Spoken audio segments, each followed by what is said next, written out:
નમસ્કાર દર્શક મિત્રો, નયા ભારત ન્યૂઝમાં તમારું હાર્દિક સ્વાગત છે। હું છું મનશ્રી શેરબાનુ। વડોદરા શહેરના સરદાર ભવનમાં આવેલા વેપારીઓને છેલ્લા 6 દિવસ અગાઉથી જ દુકાનોને સીલ કરવામાં આવી હતી। ફાયર અને પાર્કિંગના નામે સીલ મારી હતી। દુકાનોને લઈને વેપારીઓમાં રોષ જોવા મળ્યો હતો। ત્યારે આજ રોજ પાલિકાના મ્યુનિસિપલ કમિશનર સમિતિના ચેરમેન સહિત પદ અધિકારીઓ દ્વારા સરદાર ભવનના ખાંચા વિસ્તારમાં સ્થળ પર તપાસ કરવામાં આવી હતી। વડોદરા શહેરના સરદાર ભવન ખાંચા વિસ્તારની અંદર પાર્કિંગના મામલે અગાઉ સામાન્ય ઝઘડો થયો હતો। તેમાં એક વ્યક્તિની હત્યા થઈ ગઈ હતી। ત્યારે મહાનગરપાલિકા દ્વારા પાર્કિંગ અને ફાયર એનઓસીને ધ્યાનમાં રાખીને વિસ્તારમાં આવેલી તમામ નાની મોટી દુકાનોને સીલ મારવામાં આવી હતી। પાલિકા દ્વારા 6 દિવસ અગાઉ વેપારીઓની દુકાનોને સીલ કરતા રોષે ભરાયા હતા। સીલ માર્યા બાદ વેપારીઓ દ્વારા પાલિકામાં અનેક રજૂઆત કરવા છતાં યોગ્ય જવાબ ન મળતા રજૂઆત પણ પાલિકા તંત્રમાં કરવામાં આવી હતી, જેને લઈને મહાનગરપાલિકાના પદાધિકારીઓ સહિત મ્યુનિસિપલ કમિશનર સ્થાયી સમિતિના ચેરમેન સરદાર ભવન ખાતે આવી પહોંચી સ્થળ તપાસ કરી હતી। સરદાર ભવન ખાંચા વિસ્તારમાં પાર્કિંગ અને ટ્રાફિકની સમસ્યા થવાના કારણે તેમજ વર્ષોથી વેપાર કરતા દુકાનદારોએ કોઈપણ જાતની ટાઉન પ્લાનિંગમાં પરમિશન લીધા વગર દુકાન હદ બહાર વધુ પડતો દબાણ કરતા પાલિકાએ દુકાનોને સીલ કરવામાં આવી હતી। તેમજ વેપારીઓ દ્વારા ફાયર એનર્જીની ન હોવાના કારણે પણ દુકાનો હજુ સીલ મારેલું હોય છે। વેપારીઓને ખોલી વેપાર કરવા માટે પરમિશન આપવામાં આવી નથી। પાર્કિંગના મામલે વધુ વાત કરતા જણાવ્યું હતું કે એક સાઈડ પાર્કિંગ વ્યવસ્થા કરવામાં આવે જેથી કરીને ટ્રાફિક ન થાય તેમજ અવરજવર કરતા નાગરિકોને મુશ્કેલી ન પડે તે રીતની સૂચક વ્યવસ્થા કરવામાં આવશે।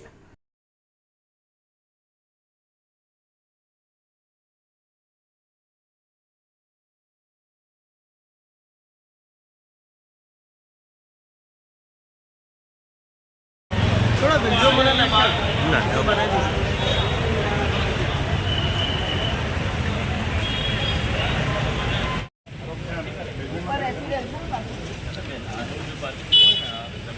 पार्टी छोड़ा था वो त्या कांग्रेस में छोड़ा था बाबा विजय आवले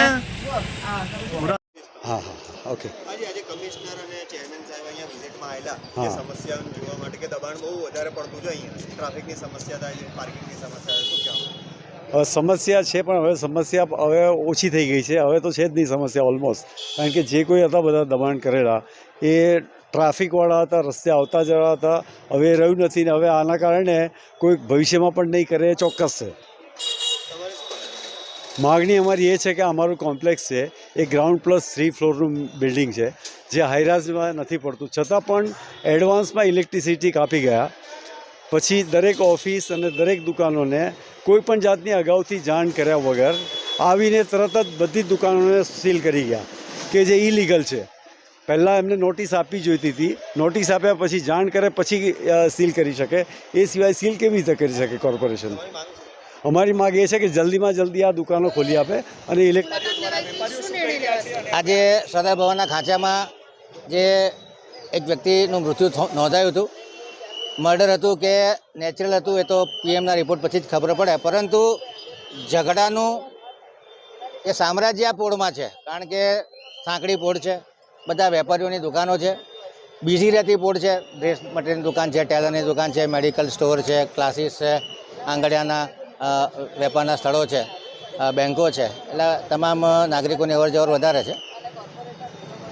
ટાઉન પ્લાનિંગ ડિપાર્ટમેન્ટની પરમિશન વગર રોડ પર એન્ક્રોચમેન્ટ થયેલા છે, કોઈ દાદર બહાર કાઢ્યો છે, કોઈ બહાર મેનિક્વિન મૂકે છે, જેના લીધે સાંકડી પોળમાં ઇવન 1.5-2 ફૂટના જે દબાણ છે ઓટલા ઊંચા કરી નાખ્યા, જેના લીધે પાર્કિંગની સમસ્યા સર્જાય છે। પોલીસ ડિપાર્ટમેન્ટ એ ટ્રાફિકનો પ્રોબ્લેમ સોલ્વ કરવાનો છે। કોર્પોરેશન તરફથી ટાઉન પ્લાનિંગ ડિપાર્ટમેન્ટમાં રજા ચિઠ્ઠી પ્રમાણે કામકાજ થયું છે કે નહીં, પાર્કિંગ છોડાયું છે કે નહીં, ચેન્જ ઓફ યુઝ કેટલા છે, આ બધું જોઈ અને આગલા નિર્ણય લેવામાં આવશે।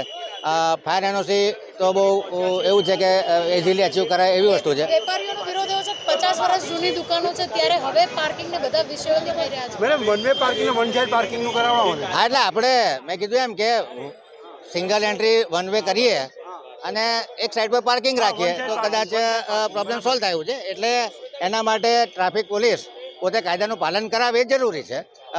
તમામ એન્ક્રોચમેન્ટ તોડવા કે નાગરિકો કે દુકાનદારોને હેરાન કરવાનો કોઈ આશય નથી, પરંતુ ટ્રાફિકનું સંચાલન સુચારુ રૂપે થાય અને ઝઘડા ના થાય અને કાયદોની વ્યવસ્થા જળવાય એ અગ્રસ્થાને રહેશે. મેં કીધું એ કે જે કાયદાના સ્ટેચ્યુટરી પ્રોવિઝન એમને પૂરા કરવાના છે એ પૂરા થયા કે નહીં એ માટે થોડો સમય પણ આપવામાં આવશે. આજે પોલીસ ડિપાર્ટમેન્ટ, કોર્પોરેશન ભેગા મળી અને નક્કી કરીશું કે આનું શું આગળનો નિર્ણય લેવો, કે ભાઈ વન વે કરવું છે કે પાર્કિંગ વ્હીકલ ફ્રી આખી પોળ બનાવી છે. એ પોલીસવાળા ડિપાર્ટમેન્ટ જોડે કે ઓલ્ટરનેટ પાર્કિંગનું ગ્રાઉન્ડ મળે છે કે નહીં આ બધી વસ્તુનો અભ્યાસ કરી અને આજે मीटिंग કર્યા બાદ निर्णय લઈશું. इस वीडियो को लाइक करें, हमारे चैनल को सब्सक्राइब कर बेल आइकन जरूर प्रेस करें